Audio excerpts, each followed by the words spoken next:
नमस्कार, अभिवादन आपका। मैं आपका दुर्गेंद्र चौहान हूं। उत्तर प्रदेश के विधानसभा चुनाव में बहुत कम वक्त बचा है, यानी काउंटडाउन शुरू हो गया है। राजनीतिक दल विकास की, जातिवाद की, हिंदू मुसलमान की, राष्ट्रवाद की राजनीति कर रहे हैं, पर अब राजनीति का एंगल थोड़ा बदला नजर आ रहा है। मंथन में आज बात इसी बदले हुए एंगल की, नजर और नजरिए की राजनीति।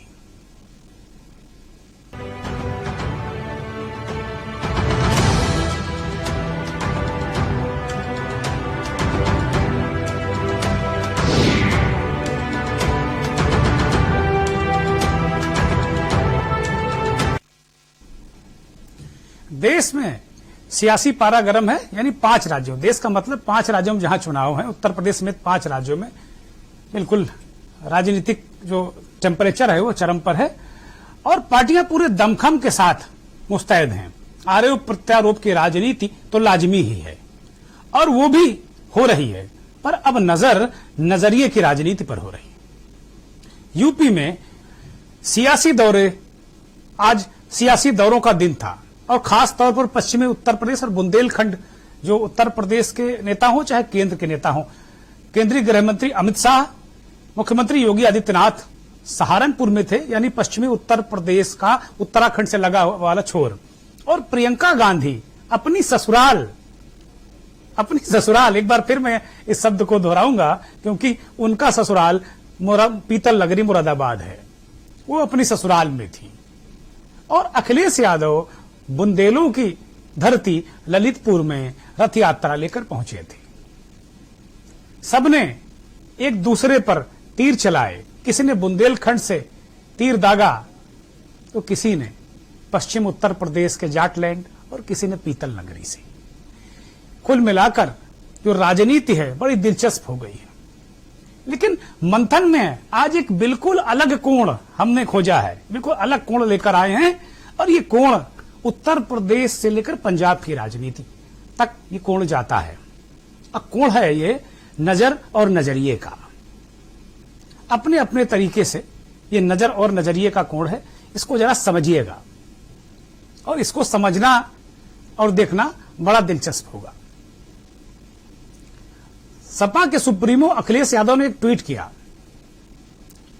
इस ट्वीट में उन्होंने कहा कि कुछ लोगों को दूरबीन नहीं, आईने की जरूरत होती है। इसके साथ ही उन्होंने एक फोटो भी साझा किया।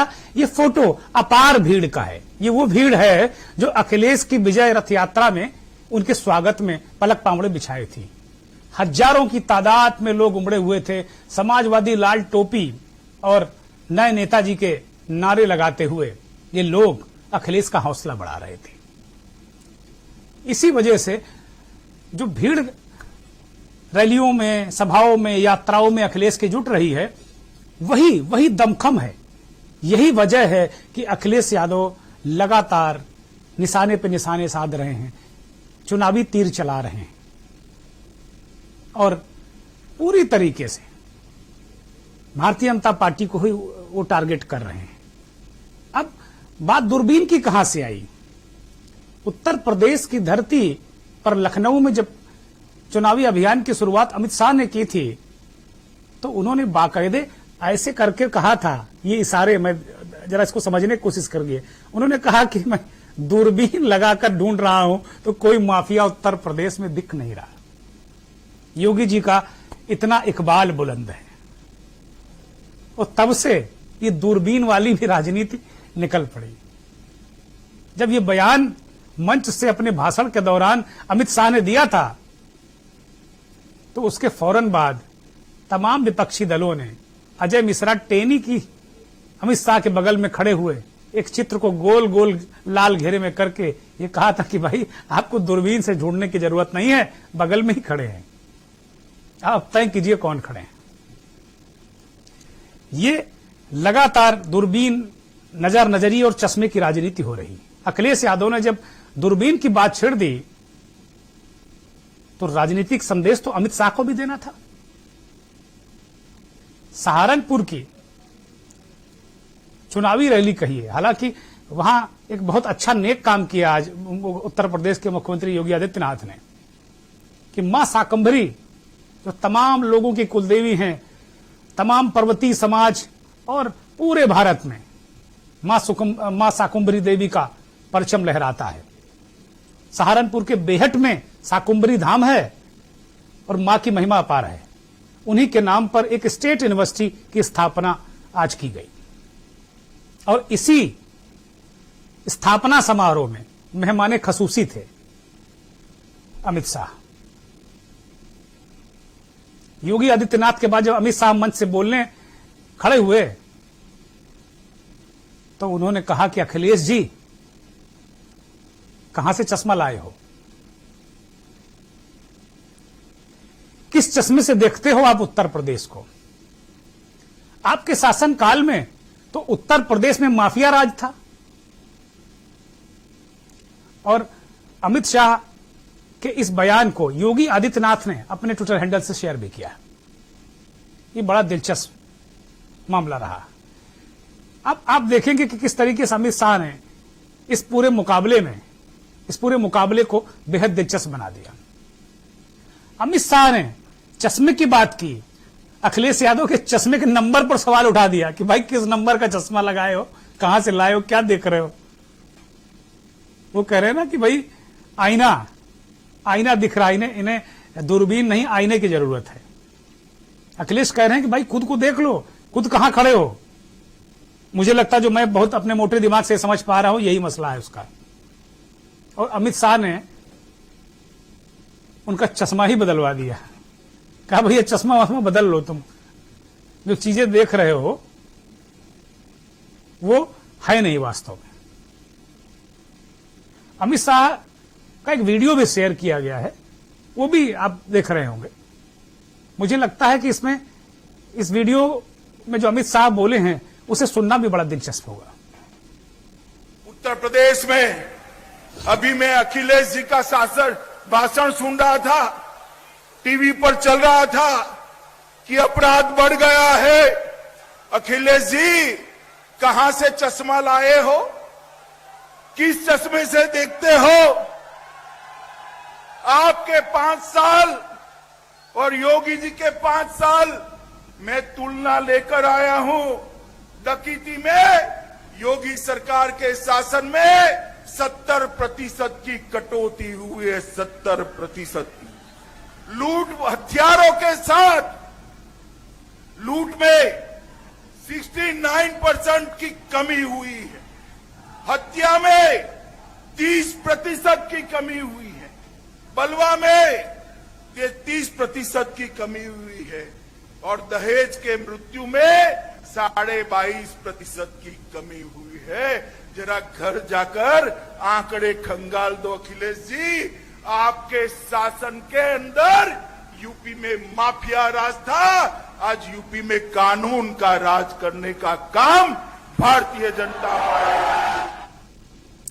मुकाबला बड़ा दिलचस्प हो गया है। फर्ज कीजिए कि भारत के गृह मंत्री को एक कार्यक्रम में जो रैली है, विशुद्ध चुनावी रैली है, ये बात दीगर है कि ये एक विश्वविद्यालय की स्थापना का नेक काम भी है, लेकिन चुनावी रैली, और जाहिर सी बात है हर नेता इस समय चुनावी माइलेज लेने में कोई कसर छोड़ नहीं रहा और छोड़ना भी नहीं चाहिए, और जो छोड़ेगा वो पिछड़ जाएगा।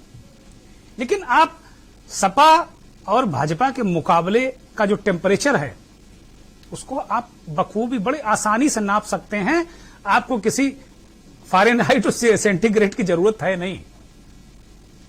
अगर देश का गृह मंत्री उत्तर प्रदेश का क्राइम चार्ट लेकर बैठ जाए तो आप समझ लो कि किस स्थिति में आ गया है चुनाव और क्या स्थिति है। बहुत सारे लोग इन स्थितियों पर भारतीय जनता पार्टी को भी आंक रहे हैं कि भाई भारतीय जनता पार्टी को कितना संघर्ष करना पड़ रहा है। अपना अपना नजरिया है।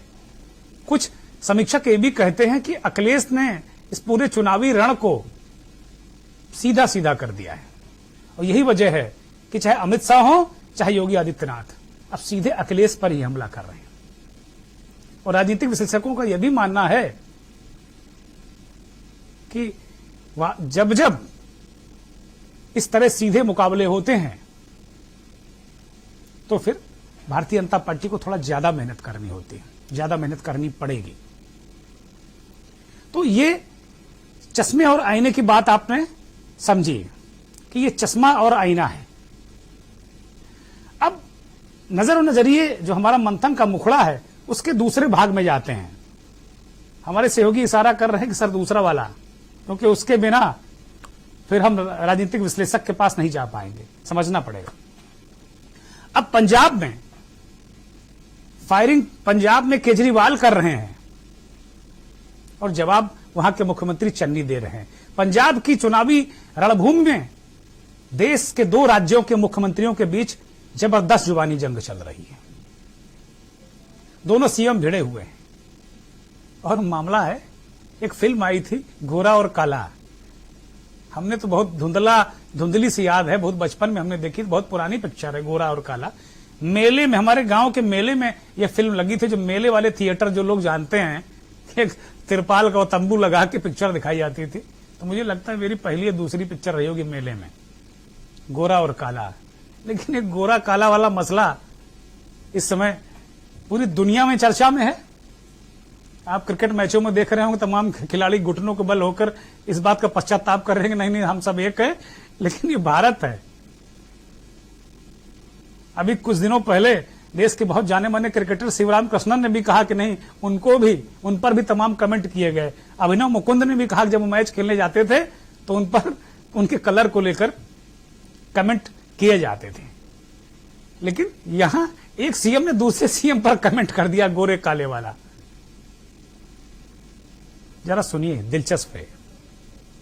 केजरीवाल कहते जी एंटी केजरीवाल क्यों भाई पंजाब ਦੇ ਵਿੱਚ ਲੋਕ ਨਹੀਂ ਰਹਿੰਦੇ, पंजाब ਦੇ ਵਿੱਚ नौजवान नहीं है, पंजाब ਦੇ ਵਿੱਚ पंजाबी नहीं है, ये काले अंग्रेज आके राज कर रहे। पहला चिट्टे अंग्रेजों को कढ़िया, कुर्बानियां होईयां, सब तो ਵੱਧ कुर्बानियां पंजाब में हुण ये काले अंग्रेज आ गए। कहते जी केजरीवाल राज करूंगा, साढ़े भी कई भड़के हुए मगर पेज जाते उन्होंने। ये सिरे के ठग लोग है, बहरूपी है, नकली है। मैनू कहता इस देश से पंजाब के लोग और कुछ अन्य भागों में जो पंजाब राज्य से लोग हैं और भी दूसरे राज्यों के लोग पंजाबी को समझते हैं कि भाई वो किस तरीके से गुरमुखी में बोल रहे होंगे। अब उन्होंने क्या कहा, इसका हिंदी तर्जुमा आपको हम बता देते हैं। चन्नी साहब ने कहा कि क्या पंजाब में लोग नहीं रहते, क्या पंजाब में युवा नहीं है, क्या पंजाब में पंजाबी नहीं है, क्या काले अंग्रेज यहां आएंगे और राज करेंगे।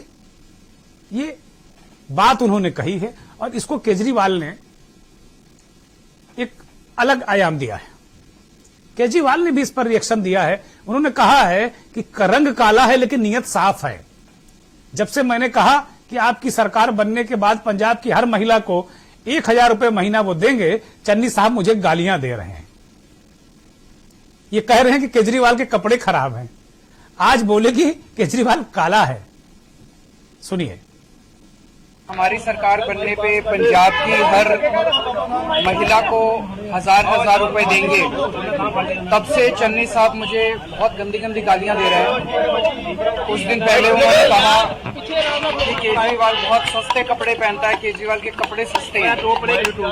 मैं उनको कहना चाहता हूँ कि मेरे कपड़े जैसे भी हैं, मेरे को तकलीफ नहीं है, लेकिन मैं 1000 रुपए जब अपनी महिलाओं, अपनी बहनों को, माँ बेटियों को दूंगा, उससे वो नए सूट खरीदेंगी। मेरे को उससे खुशी होगी। अपनी माँ बहनें जब नए सूट खरीदेंगी उससे खुशी होगी। कल उन्होंने मेरे को कहा कि मैं काला हूँ। मैं उनको कहना चाहता हूँ कि मेरा रंग काला हो सकता है। मैं मानता हूँ कि मेरा रंग काला है। मैं तो गाड़ी में, जमीन पे, पिंड पिंड में घूम रहा हूँ।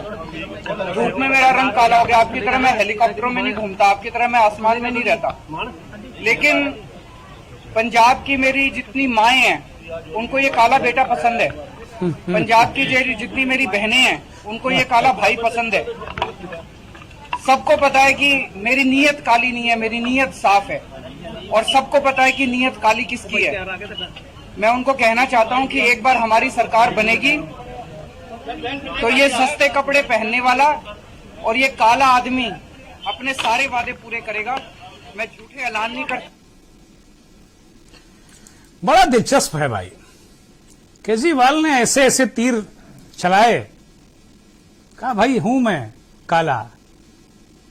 ये तो पंजाब में तो रंग भेद वाला मामला, रंग भेदी राजनीति शुरू हो गई। अभी तक हम दक्षिण अफ्रीका में सुना करते थे, यूरोप के देशों में इस तरह की घटनाएं आया करती थी, अफ्रीकी देशों में इस तरह की घटनाएं सुनने को मिला करती थी कि भाई लोग चमड़ी से हेट करते हैं। और कभी जब हम आजाद नहीं हुए तो अंग्रेज भी हमारी चमड़ी से हेट किया करते थे, नफरत करते थे। लेकिन अपने आजाद भारत में इतने वर्षों बाद चुनाव अब गोरा काला ले आएगा, इसकी मुझे उम्मीद नहीं थी। लेकिन वो आ गया है तो निपटना ही पड़ेगा। देश के जाने माने राजनीतिक विश्लेषक, पॉलिटिकल एनालिस्ट, विश्लेषक को लेकर आज हमारी एक सहयोगी से लगातार बहस चलती रही। हिंदी का शब्द विश्लेषक, उनका कहना था कि विशेषज्ञ होता है। खैर, हिंदी के विद्वान जाने, इस बात का जिक्र चूंकि चर्चा हुई तो डिबेट तो न्यूज रूम से लेकर इस ऑन स्क्रीन तक होनी चाहिए, क्योंकि जब तक डिबेट नहीं होगी, चर्चा नहीं होगी, तो चीजें समझ में नहीं आएंगी। देश के जाने माने पॉलिटिकल एनालिस्ट बिलाल साहब जुड़ गए। बिलाल सब्जवारी जी, आपका बहुत बहुत स्वागत है के न्यूज के इस खास कार्यक्रम मंथन में।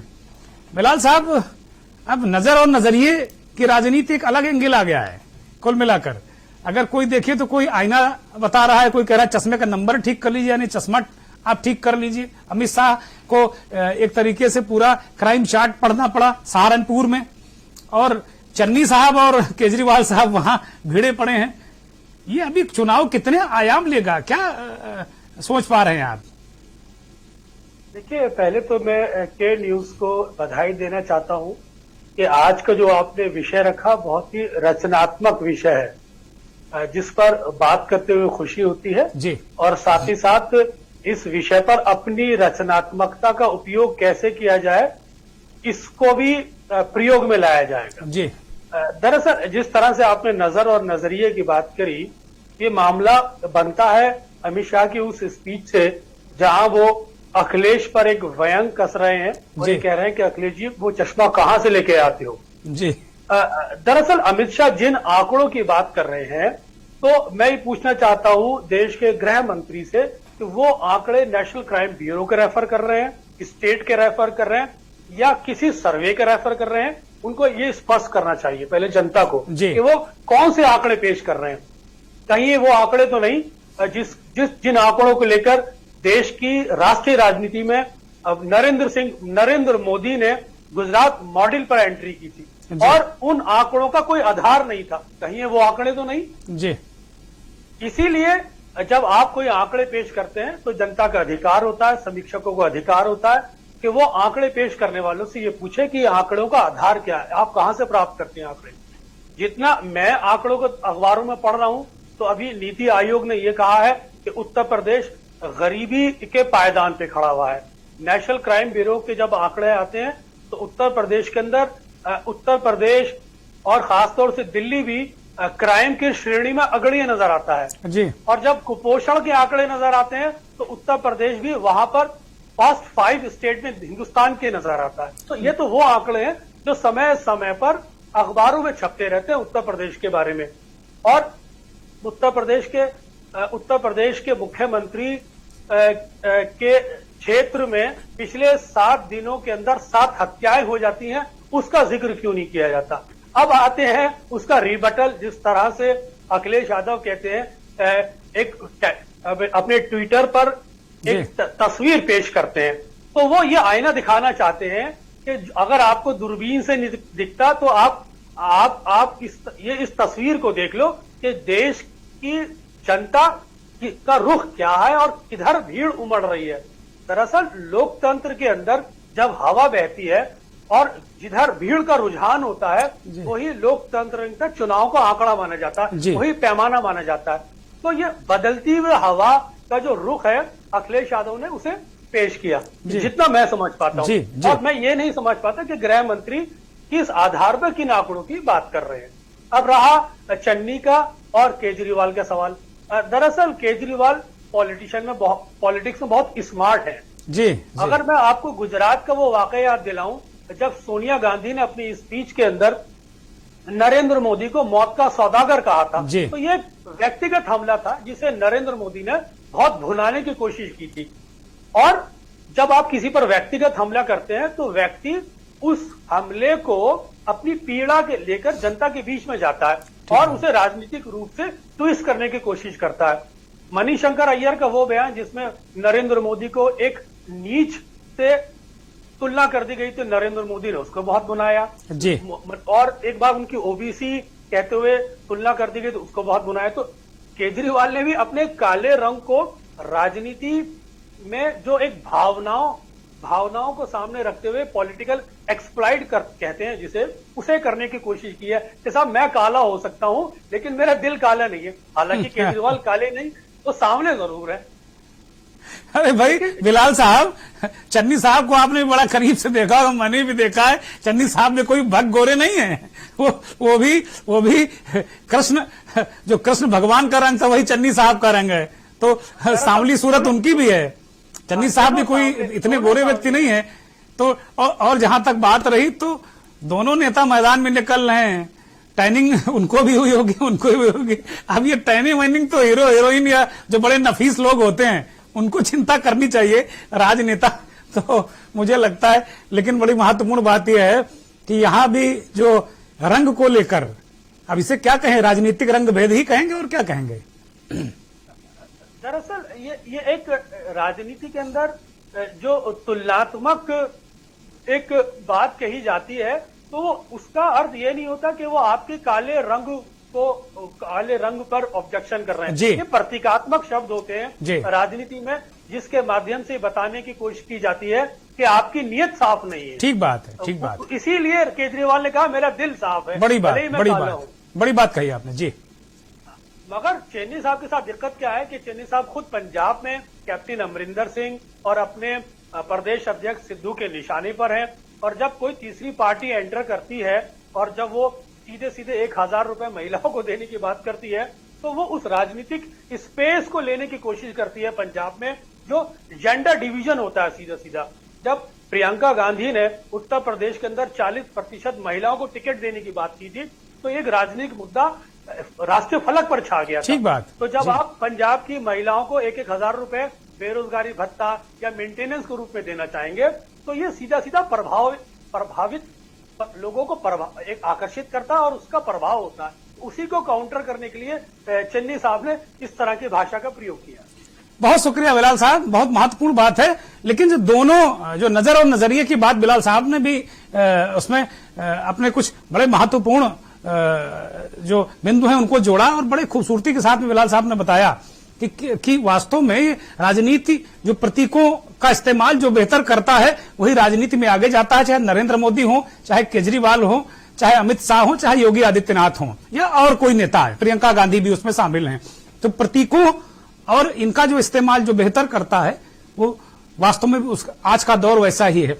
लेकिन मुझे लगता है कि जो नजरिया है, ये चाहे केजरीवाल और चन्नी साहब का मसला हो, चाहे अमित शाह और अखिलेश यादव का मसला हो, ये दोनों जो जोड़ियां है ना, ये इनका एक जो मूल मंत्र है वो परसेप्शन है। अखिलेश यादव ट्वीट के जरिए वही परसेप्शन बनाने की कोशिश कर रहे हैं और अमित शाह भी ये जनता के बीच वो क्राइम चार्ट पढ़ के परसेप्शन बनाने की कोशिश कर रहे हैं कि सबसे ज्यादा खराब सरकार तो अखिलेश यादव की थी। खैर, जनता जनार्दन है और 22 में वही तय करेगी। हम और आप तो चर्चा कर सकते हैं। चलते चलते में बात प्रियंका गांधी की ससुराल की, यानी मुरादाबाद, उत्तर प्रदेश की पीतल नगरी। आज मुरादाबाद की बहू प्रियंका गांधी अपनी ससुराल गई थी। पहले भी आती जाती रही होंगी, लेकिन राजनीतिक रूप से वो आज अपनी ससुराल गई और मंच से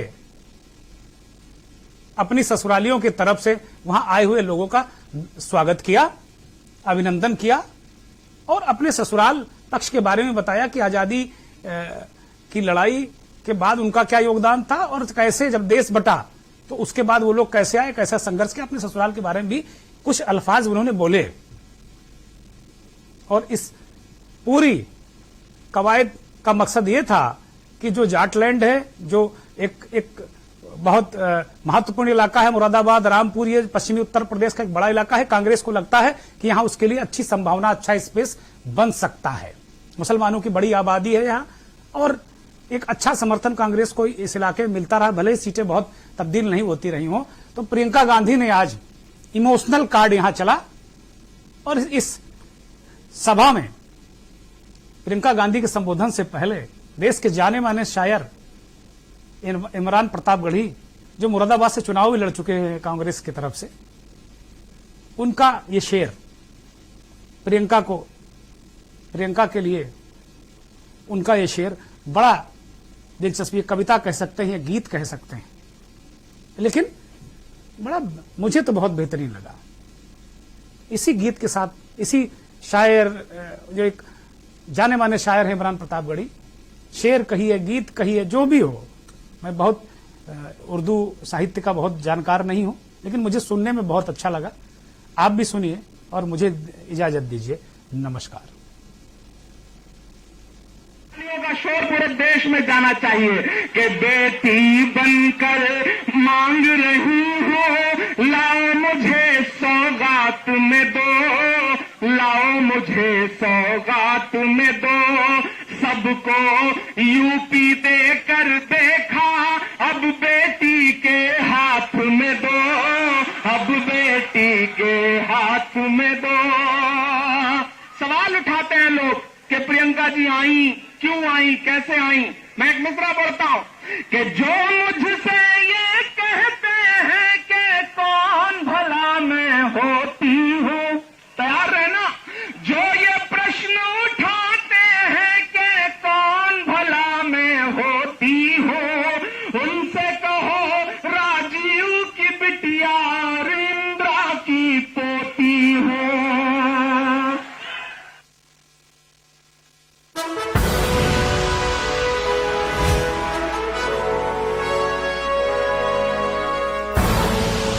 आप देख रहे हैं केवी।